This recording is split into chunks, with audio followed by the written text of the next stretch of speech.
Mesdames, Messieurs, peuple congolais, chers membres de la diaspora, être citoyen, c'est d'être informé. Et pourquoi? Parce que l'ignorance est la pire des souffrances.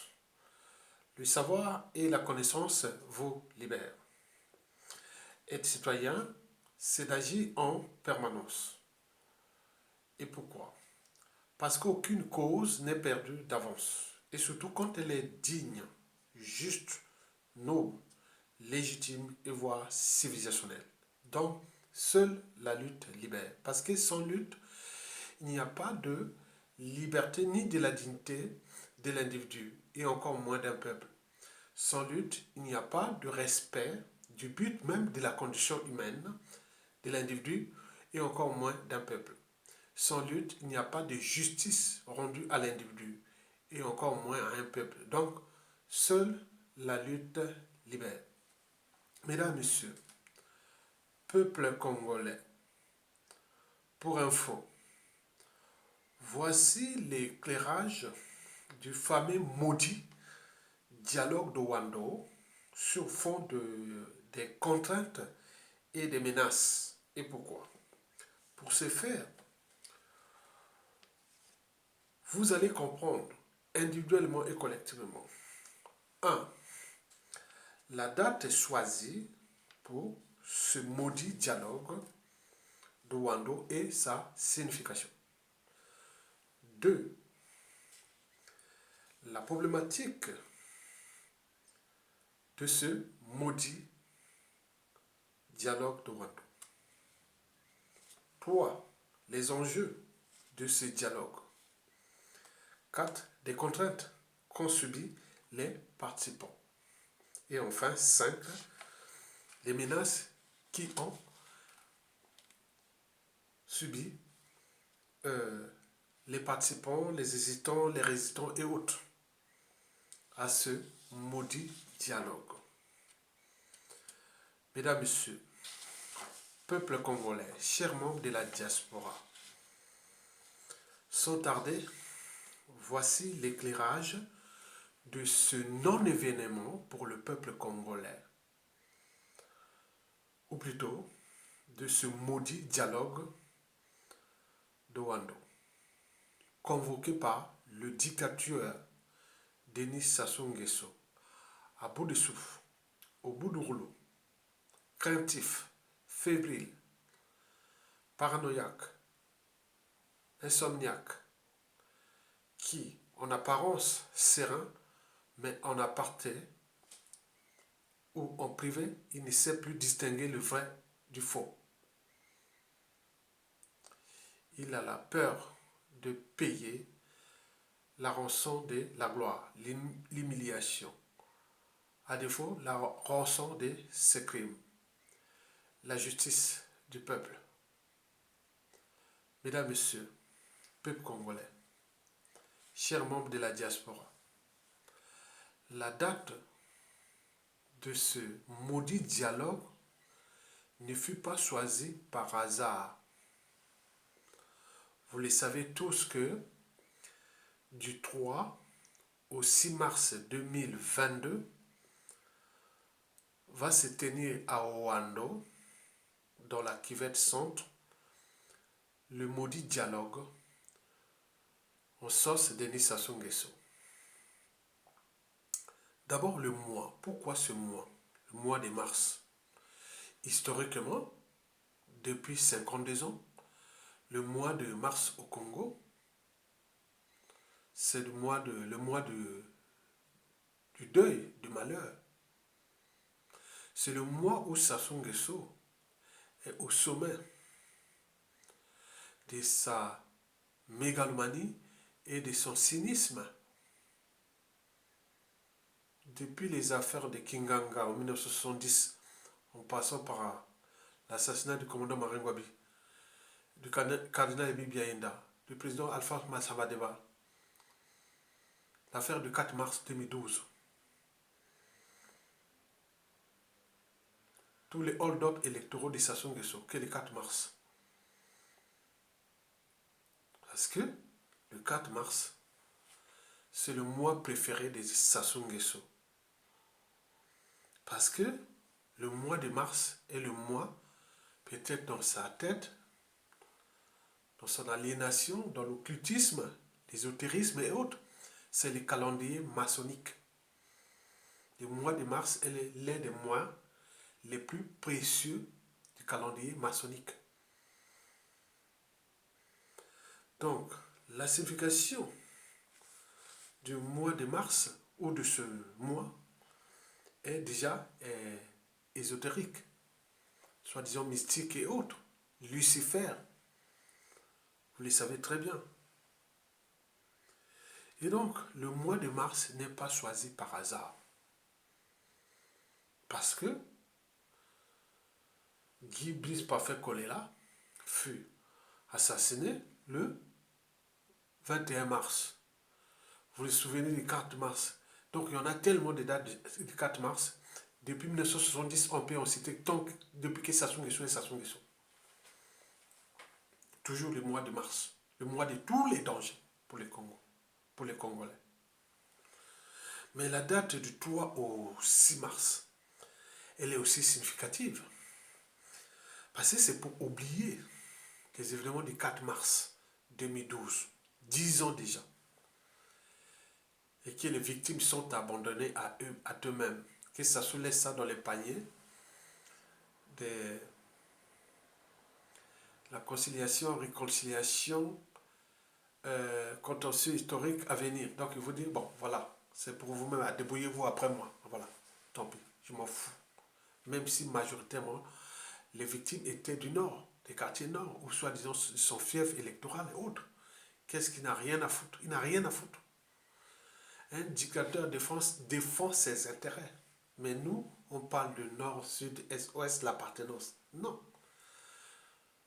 Vous, individuellement et collectivement, pas collectivement pour nous, sinon on aura déjà prouvé, mais individuellement, quand vos intérêts sont menacés, vous n'avez même pas besoin de sexe, ni de couleur de peau, ni de point.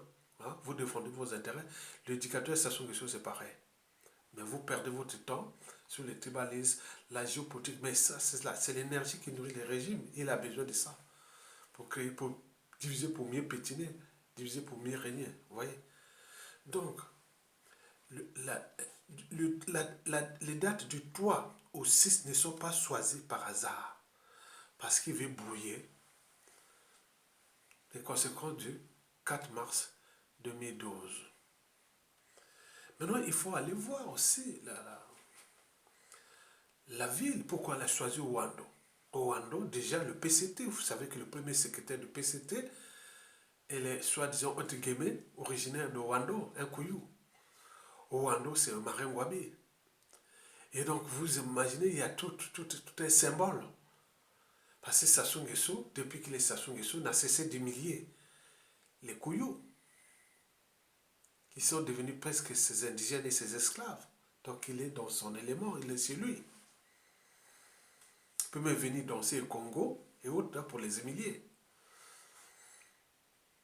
Et donc, la ville de Ouando n'est pas choisie par hasard. C'est pour rouler déjà soi-disant les couillous dans la farine. N'oublions pas que à 25 km de là, c'est au Oyo. Donc il est à côté, il peut venir peut-être la nuit mettre les pressions. N'oublions pas qu'Ouando est situé à 72 km de Makwa. Déjà la tribu des Akwa, la tribu de Jean-Marie Michel Mokoko, elle est déjà à côté pour monter au Kouyou, Makwa, Teke et autres. Que Sassou Nguesso aime les dialogues. C'est celui qui dit la paix. Ok, la paix, chez lui, c'est tais-toi. Personne ne sera au-dessus de lui dans ce pays, puisqu'il est le pion, la pièce maîtresse de la France-Afrique, celui qui sera au sommet de ce Congo, tant qu'il y aura la France-Afrique, c'est Sassou Nguesso. Donc, par conséquent, donc ceux qui viennent à lever la tête, ouais, ils ont quatre situations à subir. Soit le déclassement, soit l'emprisonnement, soit l'exil forcé, soit être assassiné. Et ça, le capital d'essai de Sassou est élevé, même au nord. Le nombre d'exilés forcés, le nombre de gens en prison et autres, ceux qui ont été assassinés. Donc vous imaginez, on gère une colonie. Le Congo est une colonie. Sassou Nguesso est le chef de comptoir d'une colonie France-Afrique. Donc vous imaginez. Donc allez étudier tout ce qui s'était passé pendant le colonialisme. Vous allez voir que c'est identique. À l'exception près, c'est que Sassou Nguesso va même plus loin. Il va comme si autant de l'esclavage, de, du nazisme. Voilà. Donc c'est ça la seule différence. Mais le reste, c'est à peu près pareil. Donc vous avez tout compris. Donc la vie de Wando est symbolique. Donc tant au niveau déjà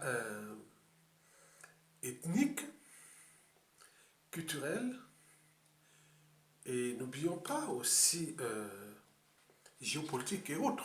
Donc il joue gros là, dans le choix là. Le choix là n'est pas par hasard. N'est pas par hasard.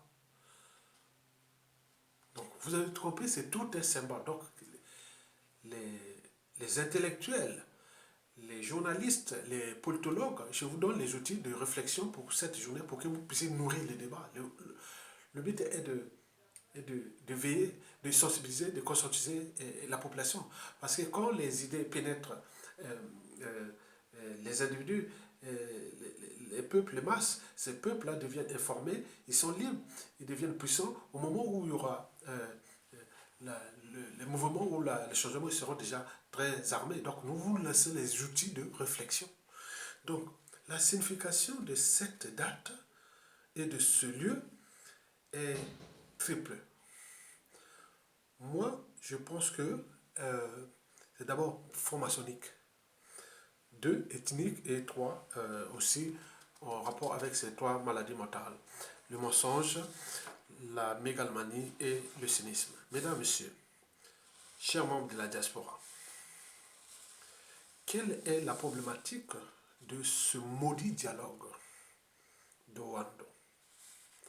D'abord, historiquement, Denis Sassou Nguesso n'avait pas de marge de manœuvre pour contrôler le Parti congolais du travail. Et nous avions bénéficié historiquement déjà de la politique du premier président Philbert Youlou, paix à son âme, du deuxième président Alphonse Massabadoua, paix à son âme, puis du troisième président Marin Wabia. Malgré la guerre des égaux, les conflits d'intérêts et autres, on avait au moins le sens encore de l'intérêt général. Donc le PCT des années Sassou Nguesso 1, de 1979 jusqu'à 1992, était quand même, il y avait encore des cerveaux. C'était comme une machine, hein, comme un ordinateur avec des programmes, c'est comme une ampoule avec l'électricité ou un corps avec une âme et une conscience. Hein, voyez. Mais depuis 1997, après son coup d'état sanglant France-Afrique, Sassou n'a cessé de détruire son propre parti, qui est devenu une super organisation franc-maçonnique. Donc il a laissé dans ce parti, bon, ce parti-là, bon, quelle est la... Oui, il n'y a plus rien dans ce parti, c'est une coquille vide. C'est une coquille vide. Je vous rappelle que dans les années 80, j'étais premier secrétaire et président de la Fédération nationale de la jeunesse estudiantine. Je dirigeais l'une des branches, ou comment on peut dire ça, voilà, du PCT, du Parti congolais du travail. Mais depuis le coup d'État sanglant France-Afrique de 1997, Sassou n'a cessé de piétiner ce parti-là, qui est devenu pour lui simplement une coquille vide. Parce que, en réalité, le pouvoir n'est pas du côté du PCT, ni du côté du gouvernement. Le pouvoir est au niveau du clan, au niveau de la famille. Donc le PCT et les gouvernements, ce sont que des exécutants de plans. Or, en Sassou Nguesso 1, en 1979 à 1992, ça n'existait pas. Donc Sassou Nguesso n'a cessé de piétiner le PCT, le Parti congolais du travail. Il n'a cessé de piétiner ce Parti congolais du travail. Il est devenu le gourou. Parce que ce parti-là, c'est une assemblée franc-maçonnique. Donc Sassou Nguesso est à la fois le gourou et Dieu. D'ailleurs, il a dit dernièrement sur une chaîne de télévision française, TV5, qu'il n'y a que Dieu qui peut les détrôner. Si bien que les intellectuels et beaucoup de résistants ici, mais ça dit quelle arrogance et zélé ce dictateur, qu'il n'y a que Dieu qui peut le détrôner. Hitler et tous les grands dictateurs étaient aussi puissants et forts que lui, mais beaucoup se sont suicidés, sont morts tout seuls, ils sont en exil ou autres, ils ont été éliminés, assassinés ou capturés ou autres.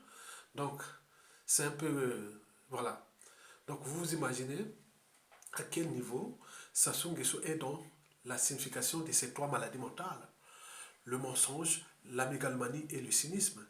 Je vous rappelle que depuis 1977, Sassou n'a cessé de piétiner tout dans ce pays. Tout dans ce pays.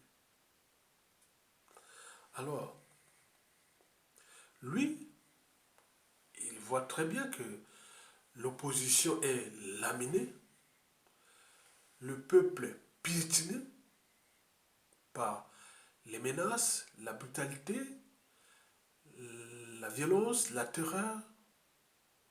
Il a laissé sans éducation ce peuple-là, sans sécurité, sans soins, sans justice et autres.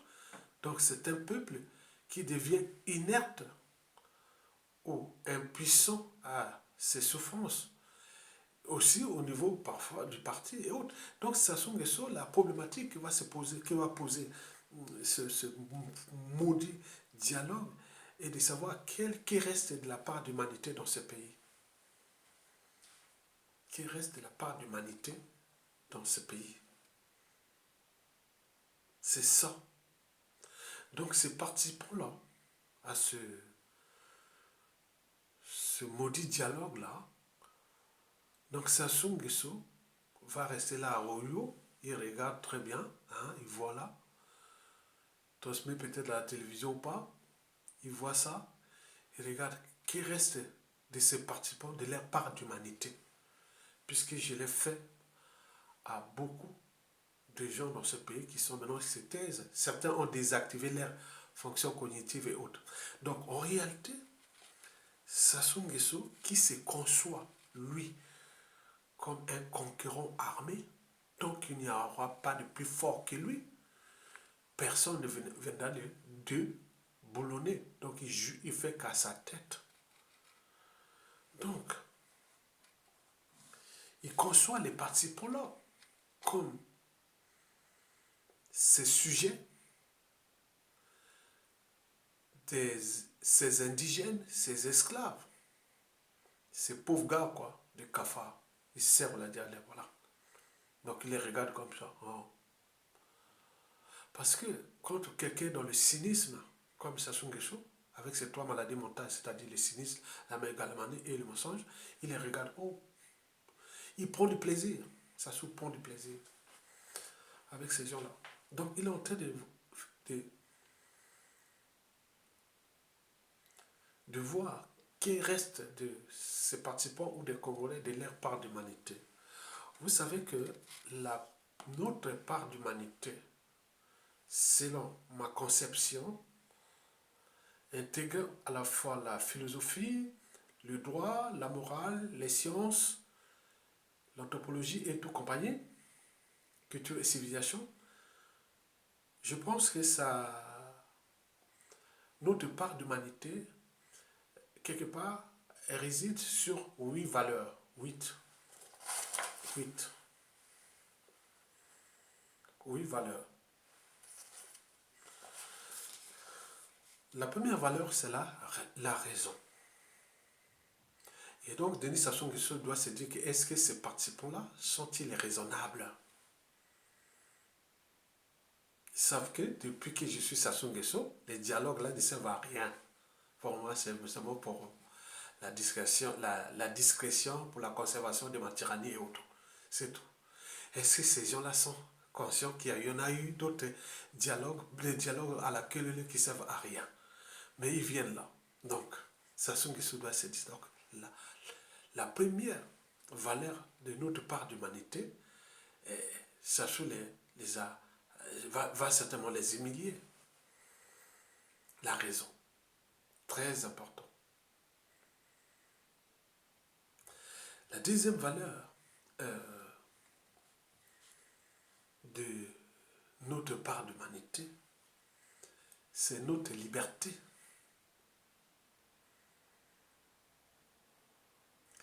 La liberté, c'est très importante. Elle est déjà dans la tête, parfois dans le sang, et se transmet parfois de génération en génération selon les cultures, sociétés et civilisations. La liberté, ici en Occident, c'est très très important. Et dans d'autres peuples aussi. On se bat pour sa liberté. 3. La dignité. La dignité. Et donc, ça se doit se demander, est-ce que ces gens-là sont encore libres et dignes? Privés de liberté et de dignité, au terme de droit international, ou de droit des sociétés et autres, vous êtes traité soit d'indigènes ou d'esclaves. C'est-à-dire, vous n'avez que des devoirs, vous n'avez pas de droits. Donc, la problématique ici, elle est aussi, elle est entre le droit et la morale. Donc, est-ce qu'ils sont raisonnables, ces gens-là, ces participants? 2. Est-ce qu'ils sont libres? Et 3. Est-ce qu'ils sont dignes? La raison, la liberté et la dignité. Quatrièmement, c'est la conscience. Est-ce qu'ils sont conscients de la situation dans laquelle se trouve le pays? Un pays que Sassou Nguesso lui-même a brisé des millions de vies. Des dignes fils du Congo, civils, politiques et militaires, sont tombés comme des quilles dans un bowling. Depuis que Sassou Nguesso n'a cessé de les tuer. Il a surendetté pour un riche pays qu'il a ruiné et détruit. C'est une poudrière. Le pays est en faillite. On connaît bien son modèle économique. Il n'est pas aménageable. Il n'a jamais d'ailleurs respecté les fondamentaux des règles économiques, financières, du business et autres. Pourquoi aller servir quelqu'un là, quelqu'un comme ça, en mon âme et conscience? On est toujours conscient de ses actes, habitudes et comportements. Un fou n'est pas raisonnable parce qu'il n'est pas conscient de ses actes, habitudes et comportements. Si vous allez là-bas, soit vous êtes des indigènes ou vous êtes des fous. Par conséquent, vous avez vous êtes grave. Vous n'êtes plus humain. La raison, votre liberté, votre dignité et la conscience. Est-ce que vous êtes conscient de la situation du pays? Le pays est dans le trou, qui est partout. Ici en Occident, en Africain, quand on parle du Congo-Brazzaville, on se moque de nous. Mais nous, on fait notre travail depuis l'extérieur, au niveau de la diaspora, parce que la diaspora n'est pas un pouvoir, ni un contre-pouvoir. La diaspora ne constitue qu'un moyen de pression, parmi les moyens de pression extérieurs, exercés contre la dictature. Donc c'est à vous là-bas de prendre votre responsabilité de citoyen de peuple. Déjà de désobéir. Si vous désobéissez, non, je ne veux pas. Non, je ne veux pas. Vous arrachez déjà votre part de liberté.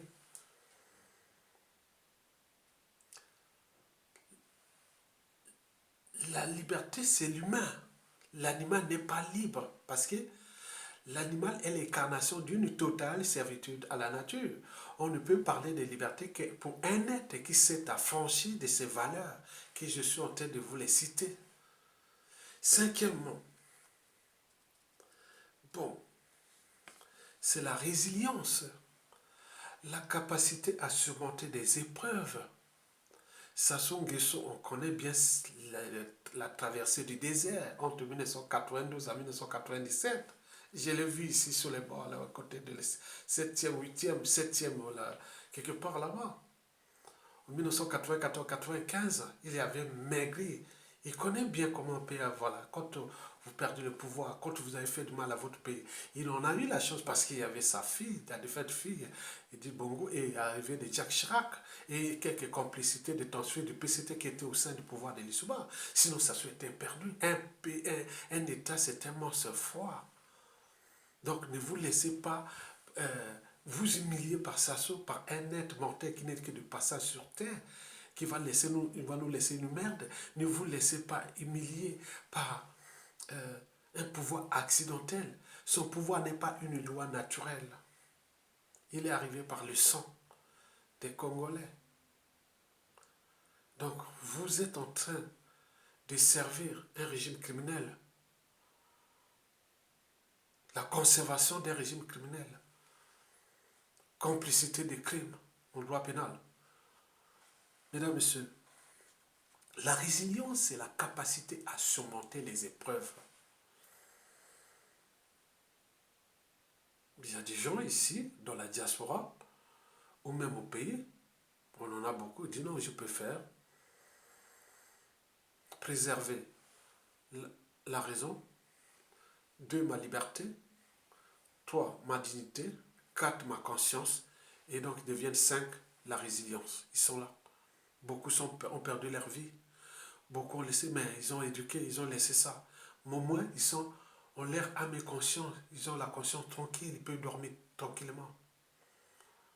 Vous allez prendre l'argent du sang volé, du sang et autres pour servir qui? Un tyran qui est au crépuscule, qui a la peur d'être capturé à tout instant. 6e, c'est l'empathie. Parce que dans la vie, quand vous avez tout gagné ou perdu, il faut toujours avoir à l'esprit comment défendre et protéger à la fois la raison, sa liberté, sa dignité, sa conscience et la résilience. Et n'oublions pas, c'est des autres aussi, ce qu'on appelle l'empathie. Nous, on avait ça historiquement en Afrique, parce que les valeurs africaines, il y avait quoi? 2 valeurs. La recherche de la vérité et de la justice.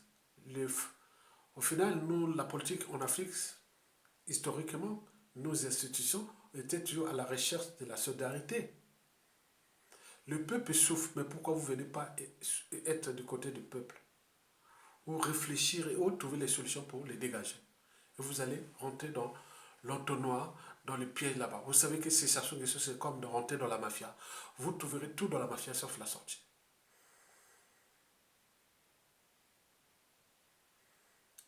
Donc, j'en arrive à la 7e valeur, la vérité.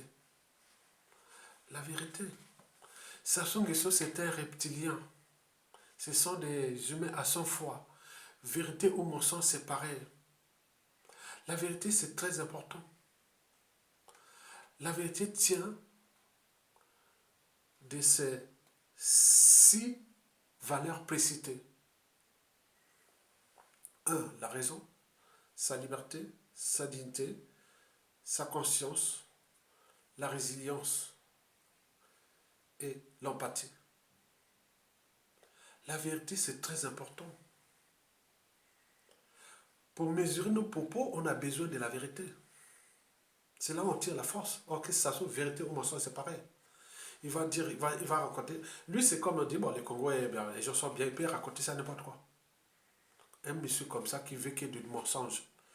Tout au Congo est devenu faux, ils ont de faux à cause d'un individu. Parce que dans une organisation, qui soit État, entreprise ou association, quand il y a un dysfonctionnement, c'est celui qui a la tête qui en est responsable, les poissons pourrissent toujours par la tête. Donc l'enjeu est de les dégager pour que nous puissions récupérer notre pays et les restaurer. La vérité, c'est très important. Mais on ne peut pas... oui, on est toujours à la recherche de la vérité, mais il faut savoir qu'il faut aussi comprendre que vous pouvez, et pour que vous... Bon, le mensonge, quelqu'un qui est toujours dans le mensonge, ne fournit pas d'effort pour chercher la vérité. C'est comme ça. Donc, cherchez la part de vérité. Donc, ce dialogue-là, c'est faux, Isa de faux. Donc vous allez servir un reptilien. Vous vérité au morceau, c'est pareil. Lui, l'essentiel que il y a eu un dialogue, je suis un homme de paix, je suis ceci, alors que c'est faux. Ils ont dit faux, excusez-moi. Huitième. Huitième, c'est la justice. La justice. Je voulais dire qu'il n'y a pas de justice sans lutte. Donc nous devons lutter.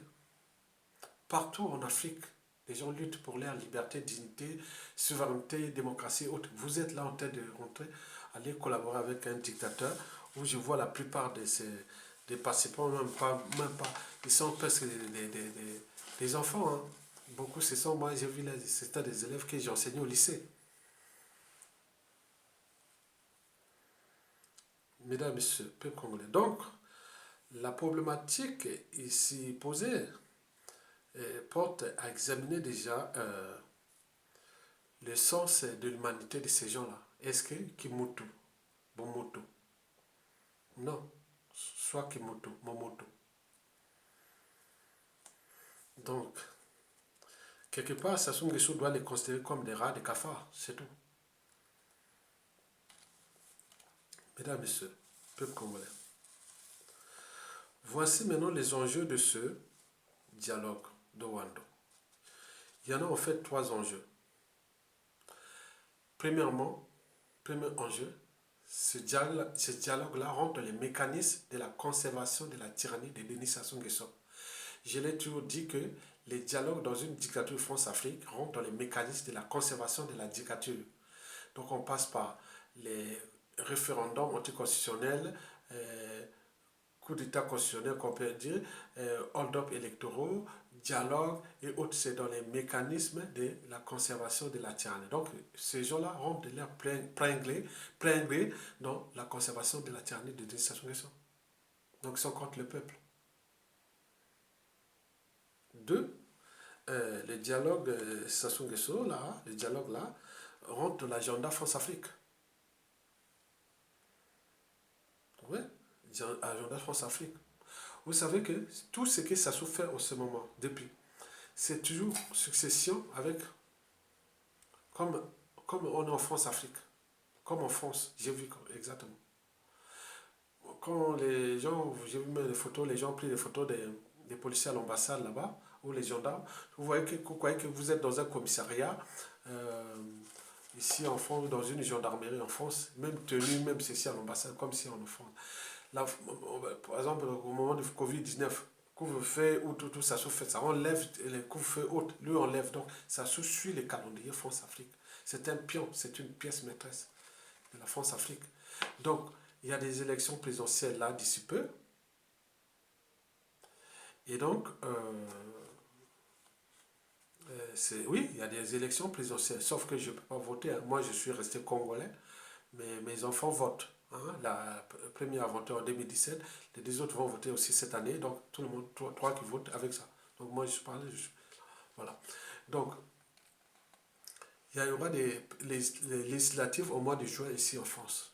Après ça, Sassou Nguesso va calquer ça. Donc, c'est juste son calendrier France-Afrique. Enfin, ce troisième enjeu, c'est surtout la succession. Parce que Sassou sait qu'il est malade, il est ceci en tout instant, parce que lui, il considère le Congo comme sa propriété privée. Donc, il pense déjà à la succession. Peut-être ces dialogues-là, vous savez qu'il y a, la plupart, ce sont des formations, ils sont des membres du PCT, et par contre, ils sont là pour 1000 postes, ils sont 1000 candidats pour les législatives de 2022 à juillet. Donc il faut 100 postes, 151 à partager avec l'opposition.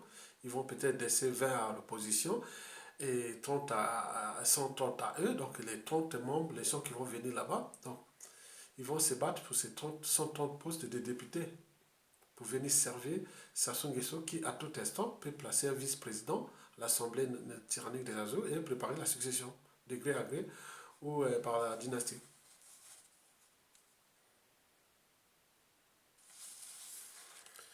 Mesdames et Messieurs, peuple congolais. Donc, vous avez compris que les enjeux sont politiques, France-Afrique et de la succession. Enfin, quatrième et avant-dernier point, des contraintes. C'est la carotte et le bâton. Vous savez que ces gens-là, la plupart sont des francs-maçons. Ils sont des membres du PCT, déjà francs-maçons. Donc, Sassou est le gourou et le Dieu. Donc, on doit venir faire allégeance à Sassou, se soumettre à lui. Voilà. Deuxièmement, ils sont des PCTistes. Et troisièmement, sont des soufis. Donc, tous ces gens-là, ils ne sont pas crédibles aux yeux du peuple, mais ils viennent là pour le magot. Soit le magot ou le poste. Ils ont reçu donc des pressions. Certains qui voulaient refuser ou autres. Bon, on dit non, toi tu dois participer parce que ça fait un peu bien. Donc il y a eu beaucoup de pression. Nous allons analyser ça dans la suite de ce fameux, comme on appelle, le maudit dialogue. Et enfin, il faut dire, au niveau des menaces, nous avons eu que nous étions au courant que beaucoup ont reçu des pressions. Des pressions soit administratives, sociales, politiques, et même professionnels et autres, administratives. Vous connaissez, hein, donc, et tous les restes. Donc, vous avez compris, likez et partagez cette vidéo. À bientôt. Bon vent au peuple congolais.